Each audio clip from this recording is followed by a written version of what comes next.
Welcome to Democracy Now!, democracynow.org, The War and Peace Report. I'm Amy Goodman. The Wall Street Journal's reporting the U.S.-backed effort to oust Venezuelan President Nicolás Maduro is just the first step in the Trump administration's plan to reshape Latin America, with Cuba next on its radar. According to the report, the U.S. is planning to announce new measures against Cuba in the coming weeks, including new sanctions and restoring Cuba's designation as a state sponsor of terrorism. The move could seriously hamper foreign investment in Cuba. According to the Wall Street Journal, the U.S. then plans to target Nicaragua. In November, National Security Advisor John Bolton dubbed the three nations the troika of tyranny. Last week, Vice President Mike Pence said President Trump is not a fan of U.S. interventions abroad, except for in, quote, this hemisphere. In the latest news from Venezuela, opposition leader and self-declared President Juan Guaido said he's reached out to both Russia and China. The two countries are Venezuela's top foreign creditors and have refused to recognize Guaido's claim to be president. This comes as Reuters is reporting the Maduro government plans to sell gold from central bank vaults to the United Arab Emirates for cash as new sanctions from the U.S. threaten to further cripple Venezuela's economy. There are also reports the Venezuela-owned oil company Citgo is considering filing for bankruptcy. On Thursday, hundreds of workers from the state-owned oil company PDVSA marched in Caracas in support of President Maduro. This is Vice President Delcy Rodriguez addressing the march. All masks have been removed from Donald Trump, President of the United States, from his Vice President, the dislocated Mike Pence, from the National Security Advisor John Bolton.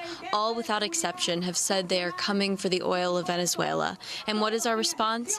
Yankee hands off our oil industry. They will not return to govern Venezuela or come to take our oil. The Trump administration is expected to formally withdraw today from the landmark Intermediate Range Nuclear Forces, or INF, treaty. President Ronald Reagan and former Soviet leader Mikhail Gorbachev signed the treaty in 1987 to ban all nuclear and non-nuclear missiles with short and medium ranges. Critics warn the U.S. withdrawal could spark a new nuclear arms race. The U.S. has accused Russia of non-compliance with the deal. The withdrawal could take effect 6 months after official notice is given.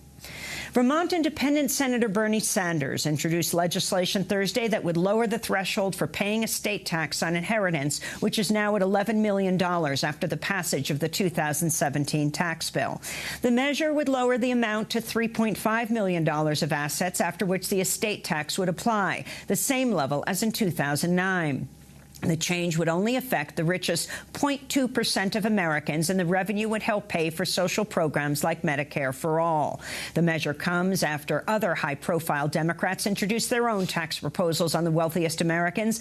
Last week, 2020 presidential hopeful Senator Elizabeth Warren proposed her ultra-millionaire tax on the top 0.1%, while fresh-member Congressmember Alexandria Ocasio-Cortez has been advocating for a 70% top marginal tax rate. Senate Majority Leader Mitch McConnell advanced a measure Thursday opposing the withdrawal of U.S. troops from Syria and Afghanistan in a rare challenge to President Trump. The non-binding measure declared the Islamic State is still active and a threat to U.S. interests. It was backed by most Republican senators, while Democrats remain split on the measure, with critics saying it could unnecessarily prolong the wars. With 2 weeks left before another government shutdown deadline, President Trump doubled down on his demand for border wall funding Thursday, dismissing the bipartisan conference committee currently in talks to come up with an agreement that both Trump and Congress will approve before February 15th. He said Republicans on the committee are wasting their time. We've set the stage for what's going to happen on the 15th of February. I don't think they're going to make a deal. I see what's happening. They're all saying, oh, let's do this, but we're not giving one dime for the wall.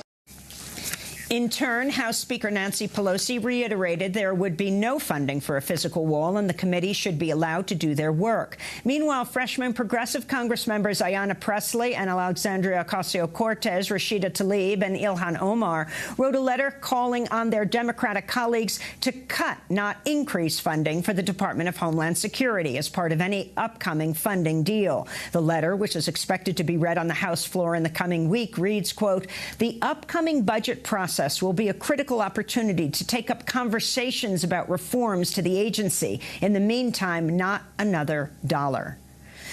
A federal court in Washington, D.C. found the Syrian government responsible for the 2012 killing of celebrated U.S. war reporter Marie Colvin. Colvin, a reporter for the Sunday Times, died in Homs, Syria after a direct strike on a building where she was staying with other journalists. The court ordered Syria to pay $300 million in punitive damages. Marie Colvin's family brought the lawsuit against the Syrian government, saying they targeted Colvin hours after she broadcast live from the building on CNN and spoke of indiscriminate shelling by the Assad government. French photojournalist Rémi Olchlik also died in the attack. According to the Committee to Protect Journalists, at least 126 journalists have been killed covering the conflict in Syria. In Somalia, a U.S. airstrike killed 24 al-Shabab fighters Wednesday, according to U.S. military officials. The air raid's the 9th so far this year. The U.S. carried out at least 45 air raids on al-Shabab targets in 2018. Earlier this month, al-Shabab militants attacked a hotel in Kenya, resulting in the deaths of at least 21 people, plus 5 assailants. The Environmental Protection Agency is expected to refrain from setting limits on harmful chemicals found in drinking water, raising alarm among public health advocates and some lawmakers. These chemicals are the same as those found in common household products such as Teflon and Scotchgard. Scientists have linked the chemicals to a number of diseases, including cancer. In Boston, a trial is underway against pharmaceutical executives who prosecutors say ran a criminal enterprise by bribing doctors to prescribe a highly addictive fentanyl spray to patients who didn't need it. John Kapoor, the founder of Insys Therapeutics, and 4 other drug executives are accused of organizing fake speaking events to pay and influence doctors. One of the defendants allegedly gave a lap dance to a doctor at a company event in order to persuade him to prescribe the drug. Details have emerged about how the Department of Homeland Security set up a fake college in Michigan as part of an elaborate sting operation to crack down on immigration violations. The website of the University of Farmington claimed to be a nationally accredited business and STEM institution. But in fact, the school did not exist. Earlier this week, 8 student recruiters were indicted for conspiring to help foreign citizens enroll in the fake school in an attempt for them to remain in the country illegally. In addition, immigration agents have arrested about 130 people who attempted to enroll in the school. In Texas, ICE agents have been force-feeding 6 immigrant prisoners who are on hunger strike at an El Paso detention center. Nearly 30 men in total are believed to be participating in the strike. The prisoners are mostly from India and Cuba. They say they're refusing food to protest verbal abuse, lengthy wait times behind bars, and deportation threats from prison guards. Senate Majority Leader Mitch McConnell is openly criticizing a new House bill that would make Election Day a federal holiday. This is the Democrat plan to restore democracy? A brand new week of paid vacation for every federal employee who'd like to hover around while you cast your ballot? A Washington-based taxpayer-subsidized clearinghouse for political campaign funding? A power grab.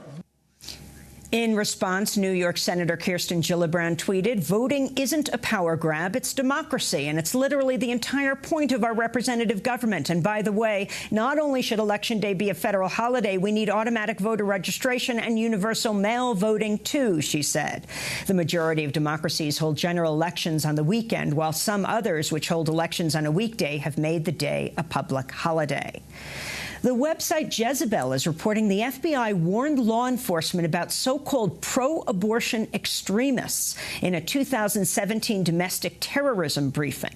The briefing warned of both pro-choice and pro-life extremists, even though only anti-abortion advocates have been found guilty of violence and criminal activity based on their beliefs, including death threats and at least 12 murders of medical providers since 1993. The briefing was brought to light by the government transparency group Property of the People, which also recently revealed the FBI surveilled the California-based civil rights group By Any Means Necessary for domestic terrorism after they protested a white supremacist rally in 2016.